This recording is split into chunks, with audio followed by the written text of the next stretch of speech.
sense of satisfaction from giving a pint of blood. It comes from nowhere. I don't lose the pint, I get it back after a cup of tea and I lie down, but someone else gets a pint of blood they might very well need. A great little transaction, I don't do enough of it, and I have a rare blood group myself, and I might one day want the same person, or someone else rather, to do the same for me.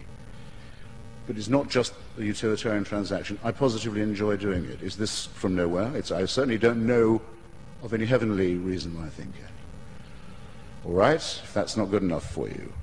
By the way, give blood whenever you can. It's a noble thing to do, it's the right thing to do, and you may need some blood one day yourself, and you shouldn't be ashamed of the fact that this comes from human solidarity, without which we wouldn't be here in the first place, or able to have a language to discuss this in. But all right, think of my Jewish ancestors, such as they were, hobbling around in the desert. I don't believe a word of the story. Even Israeli archaeology has completely and conclusively disproved the story of Exodus, as is detailed at some length in my book. There was no such presence in Egypt. There was no exile. There was no wandering.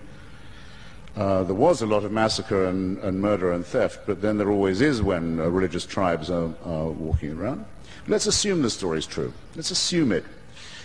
Am I to be insulted by being told that my ancestors did not know until they got to Sinai that perjury and murder and theft were not kosher? Up till then they thought those are the things we like best. It's a bit of a facer to get all this way and then to have someone tell us that's not on anymore. No. No, we all have to, I'll repeat myself, we all have to have more self-respect than that. They wouldn't have got that far or anywhere. They would never have been written about or heard of if they'd been under any other impression. Religion gets its morality from us. We know innately. You don't have to teach a child the golden rule. You sometimes have to reinforce it a bit, but you don't have to teach the principles of it. Same with the New Testament.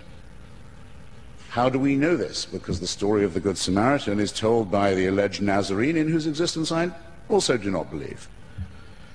But he talks of a person who went out of his way on the road from Jerusalem to Jericho to help a fellow creature in need. Very obviously, this man cannot have been a Christian, because it's the young Jesus talking about it. He knows the story already.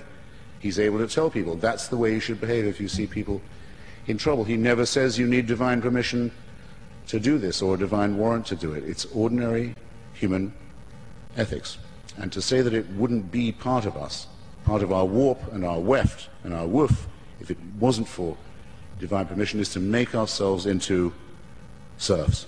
So I propose we repudiate that and, as it were, stand on our own 2 feet a bit more. Now, speaking of serfdom, well, Mr. Hitchens, isn't it the case that in the last century some of the worst atrocities, if not the worst of all, were perpetrated by atheists and secularists? Is this not the fact? Very serious question. I have a whole chapter about it in my book. Shall I read it all to you? No, I won't do that. It's available at fine bookstores everywhere. And will be available after this show, where I'll be very polite to anyone who has a receipt, but not to anyone else. Someone asked me the other day, are you a materialist? I said, are you joking? This is America. Well, take the cases that are before us, the most notorious ones. In the case of fascism, the movement that coined the term totalitarianism, that actually put it into circulation, religion being, in my view, implicitly totalitarian with its admiration of an absolute, unchallengeable ruler, there's no other way to describe the fascist movement beginning in Spain, Portugal, Italy, spreading through Croatia, Austria, large parts of Germany, Hungary, Slovakia, except to say it was a movement of the Roman Catholic Rite. That's what it was. It was a completely Christian movement. All of its leaders were believing Christians. It had an official concordat with the Vatican.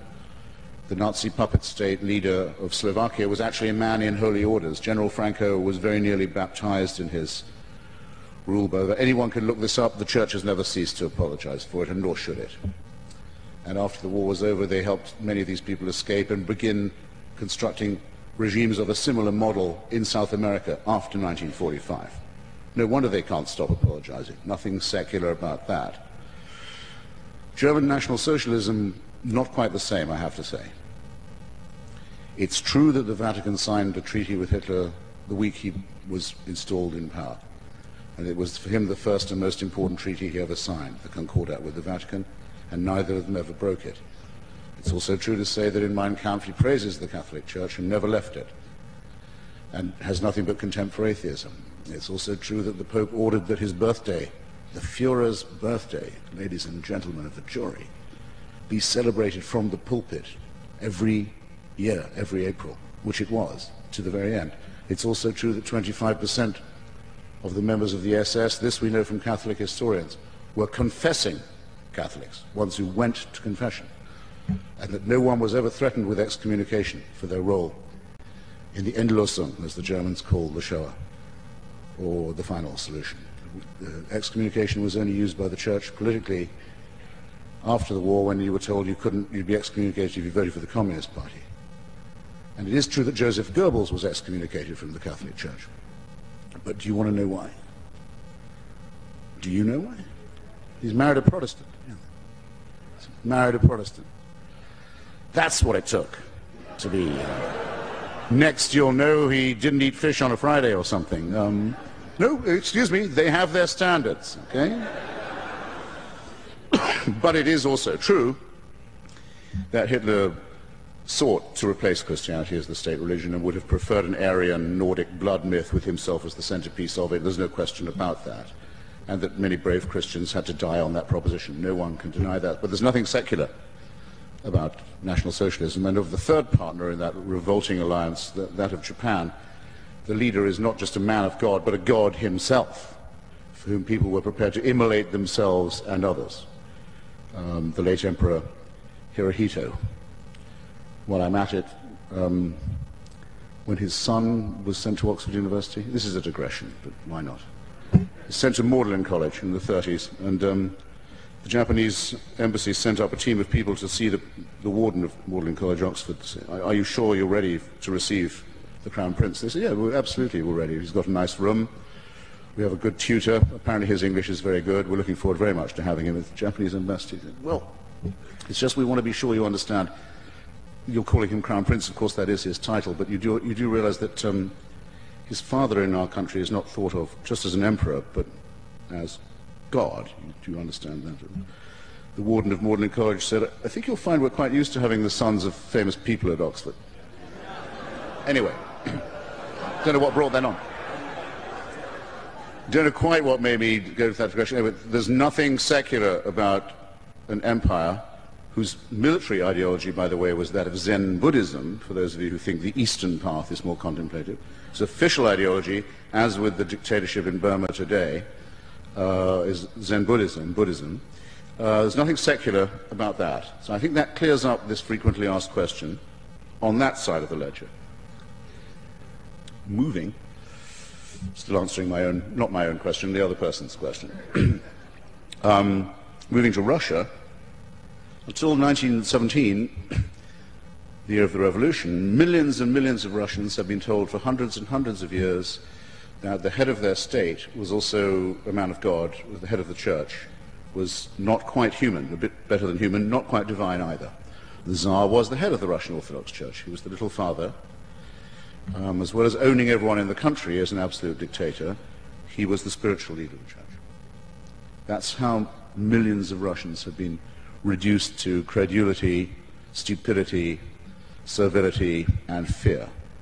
Thus the state of affairs. If you were Joseph Stalin, who'd studied for many years in a seminary to become a priest, and would have made a very good bishop if he'd stuck at it, if you do not realize what an opportunity you've just been given with this vast reservoir, then you shouldn't be in the dictatorship business. Immediately, an inquisition is set up. Heresy hunts begin. Trials of heretics are put on. Miracles are announced. Lysenko's biology will produce giant tomatoes and 4 harvests a year. Everything is to be expected from the leader. All praise is due to him. All thanks are required of you for him. It's not very difficult to see what the analogy is there, and I won't bore you with what happens in China, and I've already told you about North Korea. It's a simulacrum of, a borrowing of, and an inheritance from the willingness of people to take things on faith. Nothing, in my view, secular about that. To my questioner I reply, sir, or as it might be, ma'am, show me, if you will, a society that has adopted the teachings of Lucretius, Epicurus, Galileo.